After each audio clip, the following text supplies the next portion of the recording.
বাঙালি বাড়ি মানেই কিন্তু মেনুতে মাছ থাকতেই হবে। তবে হ্যাঁ, অনেকেই এমন আছে যারা মাছ খেতে খুব একটা বেশি পছন্দ করে না। তবে হ্যাঁ, বাঙালি মানেই কিন্তু বেশিরভাগ লোকই মাছ খেতে পছন্দ করে। যেমন আমার কিন্তু মাছ খেতে বেশ ভালোই লাগে। তো আজকে দেখো আমাদের বাড়িতে কিন্তু মেনুতে এই বাটা মাছটা হচ্ছিল সর্ষে আর পোস্ত দিয়ে। তো এখানে দেখো মাছগুলো কিন্তু বেশ বড় ছিল আর সাথে কিন্তু খুব টেস্টিও ছিল মাছগুলো। তো এখানে দেখো মাছগুলোকে প্রথমেই মা নুন আর হলুদ দিয়ে ফ্রাই করে তুলে নিল। আর এদিকে যে সর্ষে আর পোস্তর পেস্টটা লাগবে সেটাও কিন্তু মা তৈরি করে নিচ্ছিল। তো এখানে কিন্তু আমরা কালো সর্ষে সাদা সর্ষে দুটো মিলিয়ে নিয়েছি, সাথে নিয়েছি পোস্ত আর কাঁচা লঙ্কা আর আমাদের গাছের এই কাঁচা টমেটোগুলো যদিও এখনও পাকেনি, তো আমরা কাঁচা টমেটোই এখানে দিয়েছি। দিয়ে ভালো মতন একটা পেস্ট তৈরি করে নিতে হবে।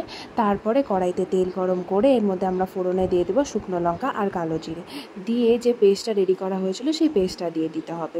দিয়ে তার মধ্যে যে বেসিক মশলাগুলো থাকে যেমন স্বাদ মতো লবণ, হলুদ আর আমরা কিন্তু সামান্য পরিমাণে একটু কাশ্মীরি রেড চিলি পাউডারও দিয়েছিলাম, দিয়ে ভালো মতন মশলাটাকে ফ্রাই করে নিতে হবে। নিয়ে তারপরে কিন্তু এর মধ্যে আমরা একটু টক দইও দিয়েছিলাম, তোমরা যদি চাও দিতে পারো, কারণ টক দইটা দিলে কিন্তু টেস্টটা বেশ ভালোই হয়। তো এখানে আমরা টক দইও দিয়েছি আর সাথে আমরা টমেটোও দিয়েছি, দুটোই ব্যবহার করেছি। তো তোমরা চাইলে যে কোনো একটাও দিতে পারো, আবার চাইলে নাও দিতে পারো। তবে হ্যাঁ, এগুলো দিলে কিন্তু কালারটাও যেমন ভালো আসে টক দই দিলে, আর টেস্টটাও কিন্তু বেশ ভালো হয়। তো এখানে দেখো আমরা টক দই দিয়ে দিলাম, সাথে আলু কিছুটা ফ্রাই করে রাখা হয়েছিল, যেহেতু আমরা আলু খেতে ভালোবাসি তাই আমরা আলু দিয়েছি। তোমরা চাইলে আলুটাকে স্কিপও করতে পারো।